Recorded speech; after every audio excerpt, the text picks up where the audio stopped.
on? Oh, this is loud. So when I was little, I really liked to play pretend with my younger brother and my younger playmates. And particularly, I liked to play school, where I was the teacher. I really liked to take the information that I knew and share it in a creative and engaging way to help people expand their knowledge and their way to view the world. And so since then, I knew I wanted to make an impact on the world through education. In college, I joined BASA, the Brandeis Asian American Students Association, and that was where I first learned about issues regarding Asian American Pacific Islander community in the United States. And a lot of these issues I've never heard before, but were very, very real to me because I attended a high school that had a large population of Asian students. And so when I heard about the model minority myth, and I realized that this was something that had been very real to me and also my Asian classmates throughout high school, but I never had a name to put to the issue, I realized that this is something that I was passionate about, and I wanted to share that with other people, especially particularly in education.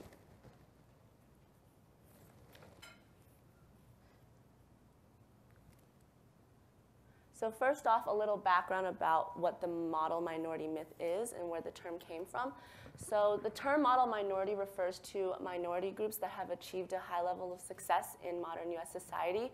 And most often this is referring to the Asian American population because they're a group that is seen to have attained educational and financial success compared to other minority groups. It was first coined by a sociologist named William Peterson in 1966 in a New York Times article when he was referring to the success of Japanese Americans in the United States. And then the term became used in more and more in popular media, and it became popularized as a term that also supported stereotypical portrayals of Asian Americans. For example, in this Time magazine from 1987. So some of you may be wondering, okay, so the term model minority is to label a minority group as a model and a success for others. Why is that a problem? Isn't that a good thing? Well, on the contrary, the term model minority comes with a whole set of issues.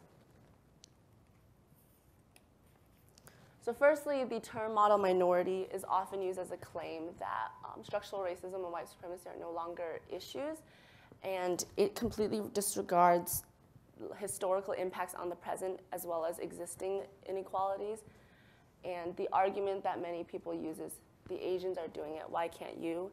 To address a lot of the minority groups who may be struggling and to put down their struggles as unimportant because of the claim that as long as you work hard, like the Asian community, you should be able to make it.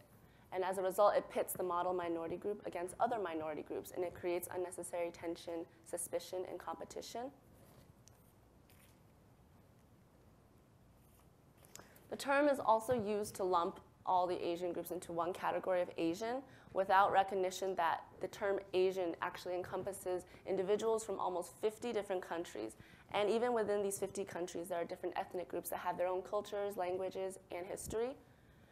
And oftentimes, Chinese, Koreans, and Japanese are in the forefront of what we hear about Asian Americans in the United States. But discussions about Southeast Asians, South Asians, and Pacific Islanders are often rendered invisible. This monodimensional view of Asian Americans is extremely harmful, and it paints a unifying brush over the diverse backgrounds of these Asian individuals in America, and it limits what being Asian means. Another problem is that the model minority myth ignores the reality of AAPI issues that are very real for many groups. There is a lot of data that shows that Asian Americans are really successful and have really high income rates and also high college attendance. But when you disaggregate the data and you look at specific ethnic groups within the term Asian American, you see that there's a lot of disparity. So for example, the East Asian groups such as the Chinese, Koreans, and Japanese are doing very well, but a lot of groups such as Cambodians, Laotians, and Hmong people have some of the lowest rates among all the racial minority groups in the United States. And that is really a problem because people don't realize that when we lump the term Asian American together. So specifically, how does it impact education? So first, stereotypes. I'm sure many of you are very familiar with stereotypes of the good Asian student. the student who is quiet in the class, obedient to authority, hardworking, smart, little shy, doesn't cause trouble. How many of you have heard these stereotypes, whether it was directed to you, heard in passing, or said to someone else? Can I get a show of hands? How many of you have heard this from other classmates? What about teachers? So this just shows that these stereotypes are very present in the education system in all parts, and unfortunately is often very accepted and not challenged. And as a result, these labels can cause Asian American students to feel unnecessary pressure and to conform to these values and then create unrealistic expectations in the classroom. There's also the problem of teacher bias. Many teachers unknowingly do carry assumptions about Asian American students, and this can cause a lot of unfair and unrecognized pressure and burden among these students. They are often given less attention in the classroom because teachers may assume that they're doing fine, or their achievements are not as recognized and just expected because they're Asian. And then less attention is given that really does affect ELL students, immigrants, and refugees who are in the education system. I've heard many friends of mine and classmates complain that teachers expect a lot of them because they're Asians, or cases where non-Asian classmates dismiss their accomplishments as natural just because they're Asian. And these microaggressions, though small, really do have an impact and create a lot of pressure in the classroom. And this leads me to the last point of mental health. So the pressure to be a good Asian student can often cause a lot of mental health burden on Asian American students. And this is reflective of the higher rates of depression and suicide in Asian American youth, as you can see here from some of these data points. And unfortunately, these issues are often not addressed because the success of Asian American students is often overshadowing the darker side of the model minority myth. And then as a result, there's not a lot of culturally relevant treatment, not a lot of ways to help these students who are suffering. So why does this matter? According to the census from 2000, Asian Americans make up 4.3% of the US population. And 4.3% doesn't seem like much, but this actually reflects a 63% increase from 1990, which means that Asian Americans are the fastest growing racial population in the United States. And the Census Bureau has also estimated that between 2013 and 2050, the population is expected to increase 115%, which will be 34.3 million people. So for the education system, which is they have the goal to address the needs of all students, if they're unable to address the problem that the model minority myth causes in the education system, countless numbers of students will suffer from this. And so it is the responsibility of educators to really address this issue and find ways to solve it.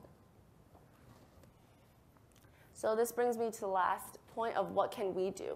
It seems like the model minority myth has really made an impact and will be really difficult to take that away and to bring the reality to the forefront.